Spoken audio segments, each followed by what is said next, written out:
जारी हुई है, किसानों गौपालकों को भी राशि हस्तांतरित देश के सबसे किसानों के हित में जो छत्तीसगढ़ सरकार ने राजीव गांधी किसान न्याय योजना प्रारंभ किया है, वो हमारी सरकार की और आदरणीय मुख्यमंत्री जी की सबसे महत्वाकांक्षी और महत्वपूर्ण योजना है।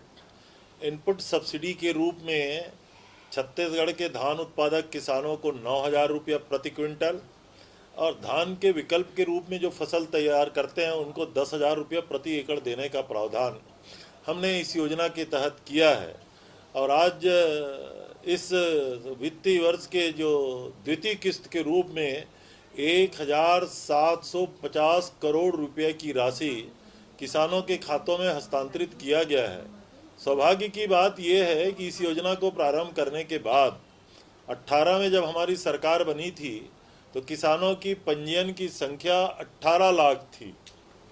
आज हमने जो राशि का हस्तांतरण किया माननीय मुख्यमंत्री जी के कर कमलों से 26 लाख से अधिक किसानों के खातों में ये राशि गई है। इसका मतलब ये है इस योजना के प्रारंभ करने के बाद ये 3-4 साल के अंदर छत्तीसगढ़ में 8 लाख किसानों का पंजीयन बढ़ा है। कहने का आशय ये है कि जो पहले गांवों से शहरों की ओर बेरोजगार और किसान माइग्रेट होते थे, वो अब शहरों से गांवों की ओर जा रहे हैं। 8 लाख की संख्या बहुत होती है, उतने किसान वापस गए हैं और उन किसानों को ये राशि का हस्तांतरण किया गया है। इससे एक और सबसे बड़ी बात हुई है, इस प्रकार से किसानों की आर्थिक स्थिति के सुदृढ़ होने के कारण पूरा छत्तीसगढ़ में जो किसान जो भूमि धारक थे उनकी जमीन की रजिस्ट्रियां, माने किसान पहले कर्ज के कारण जमीन बेचते थे, हमारी इस योजना के शुरू होने के बाद वो जो प्रतिशत है वो केवल 10% रह गया है। तो दो सबसे बड़े फायदे इस योजना का, किसानों की जमीन की बिक्री होना बंद हो गया नंबर 1, और दूसरा किसानों की संख्या लगातार बढ़ते जा रही है। तो इस महत्वपूर्ण योजना का आज राजीव जी के जयंती के अवसर पे सद्भावना दिवस हम लोग मनाते हैं, शपथ लेते हैं और किसानों के खातों में राशि का हस्तांतरण होता है।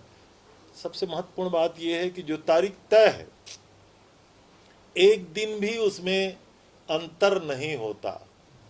बड़ी बड़ी सरकारें हैं जो बहुत बड़ी बड़ी घोषणाएं करती हैं, लेकिन कब पैसा मिलेगा इसका उत्तर कोई नहीं देता।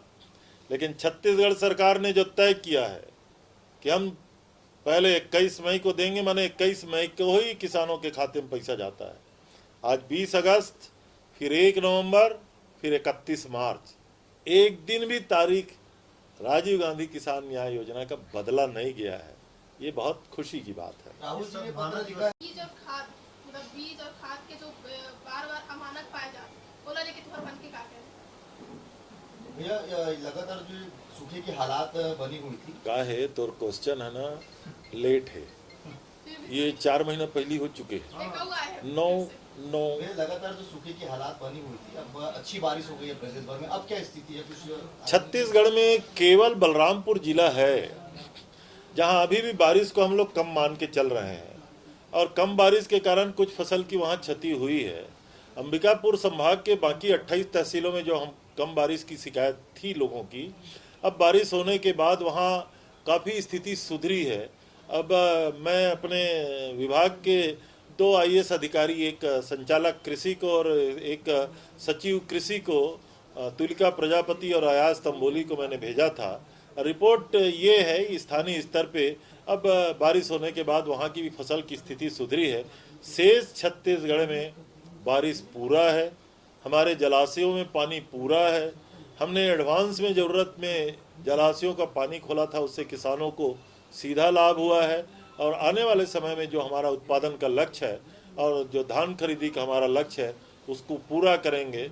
हालांकि केमिकल फर्टिलाइज़र की कमी थी छत्तीसगढ़ में, लेकिन हमने अपने वर्मी कंपोस्ट और अन्य फर्टिलाइज़र की उपयोग करके उस कमी को भी दूर किया है। अब किसानों के चेहरे में खुशी है, फसल अच्छी लोगों के मन में लग रहा है कि अब आने वाले समय में अच्छे फसल का संकेत है। बीजेपी में जो 2 बदलाव हुआ है, नेता प्रति और प्रदेश अध्यक्ष, उसके आदरणीय राहुल जी हमारे कांग्रेस के सर्वमान्य नेता हैं। छत्तीसगढ़ सरकार बनने के पहले साइंस कॉलेज रायपुर में जब आम सभा महती हुई थी उनकी, तो उन्होंने न्याय योजना की कल्पना की थी। और छत्तीसगढ़ में हम राजीव गांधी किसान न्याय योजना प्रारंभ किए हुए हैं, हम गोधन न्याय योजना चला रहे हैं, हम मजदूरों के लिए छत्तीसगढ़ ग्रामीण कृषि श्रमिक भूमिहीन श्रमिक न्याय योजना हम चला रहे हैं। और आज ये दोनों योजनाओं का पैसा, गोधन न्याय योजना और राजीव गांधी किसान न्याय योजना का पैसे का जो हस्तांतरण हुआ है, तो सौभाग्य है कि राहुल जी ने पत्र लिख करके शुभकामना दिया है और आदरणीय मुख्यमंत्री जी को और छत्तीसगढ़ सरकार को बधाई दिया है। पर बदलाव किया है कांग्रेस में भी ऐसे कुछ। शासकीय कर्मचारी संघ जो डीए बढ़ाए 6% सरकार ने, उससे संतुष्ट नहीं है, अभी भी हड़ताल की बात कर रहे हैं। हमें ऐसा नहीं लगता। शासकीय कर्मचारी संघ के कुछ फिरके 6% डीए को भी मान रहे हैं कि छत्तीसगढ़ की परिस्थितियों में जिस तरीके से हमने कोरोना काल में कई राज्यों ने वेतन की कटौती की, छत्तीसगढ़ ने नहीं की, हमने पुरानी पेंशन योजना लागू की, तो मुख्यमंत्री जी के कमिटमेंट पे कई कर्मचारी संघ के फिरके चाहते हैं कि उसको स्वीकार किया जाए।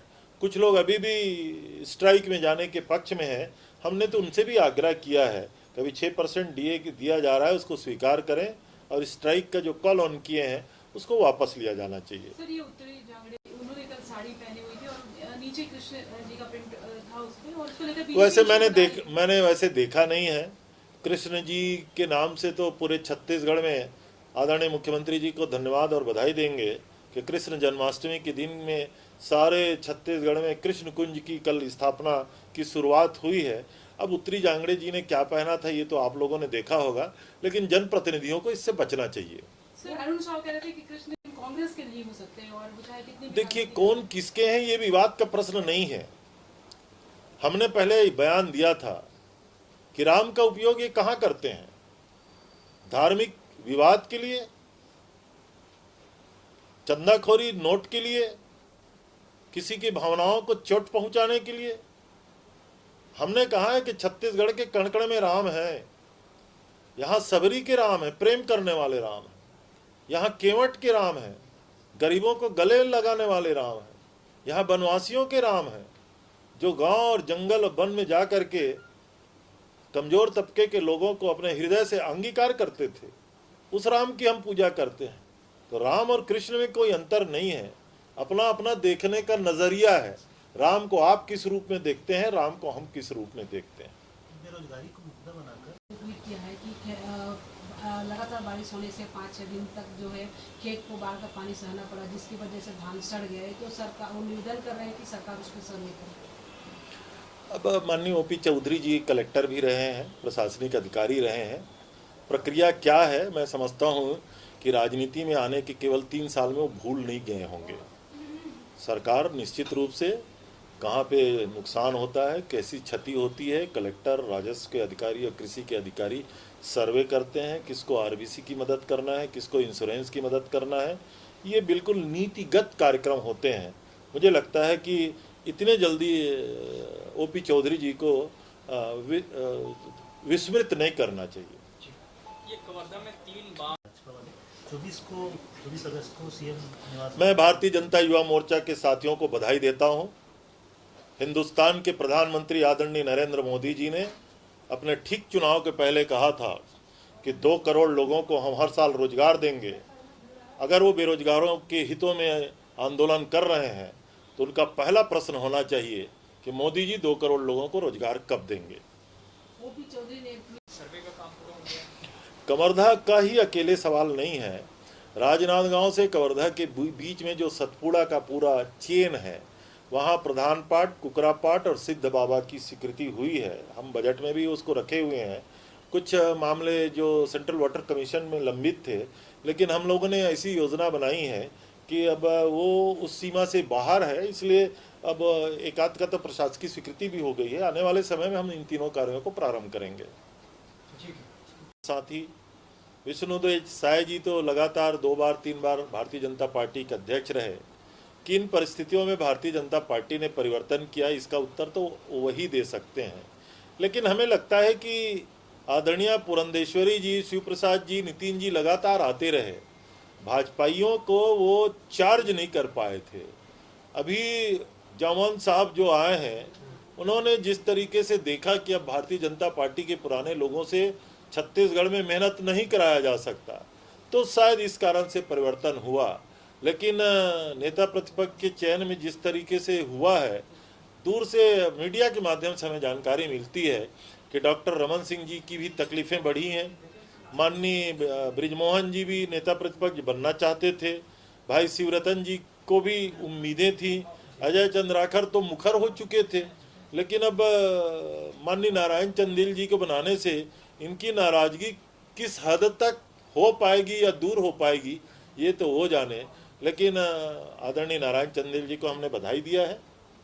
बहुत कम तीसरे ही कार्यकाल में वो नेता प्रतिपक्ष का दायित्व उनको मिल गया है, 7वें और 6वें कार्यकाल के विधायकों को छोड़ करके। और माननीय अरुण साहू जी बहुत सज्जन इंसान हैं, उनको भी हमने शुभकामनाएं दिया है। अब किस तरीके से वो आने वाले समय में भाजपा को चार्ज कर पाएंगे, प्रश्न ये है कि छत्तीसगढ़ की जनता ने जिस तरीके से भाजपा को करारी हार दिखाई है, केवल 14 की सीट में वो सिमट गए हैं, तो कांग्रेस अब उनके अपने कार्यकर्ताओं को कितना उत्साहित कर पाएंगे ये बड़ा प्रश्न चिन्ह है। लेकिन भाजपा का दुर्भाग्य है कि विश्व आदिवासी दिवस के दिन एक छत्तीसगढ़ के सौम्य और 3 बार के भारतीय जनता पार्टी के अध्यक्ष जो आदिवासी समुदाय से आते थे, उनको हटा करके दूसरे की ताजपोशी किया गया है। मैं ऐसा समझता हूँ छत्तीसगढ़ का समूचा आदिवासी समाज इससे आहत हुआ है। बीजेपी ने For more news updates, do subscribe, like, share and comment. Clipper 28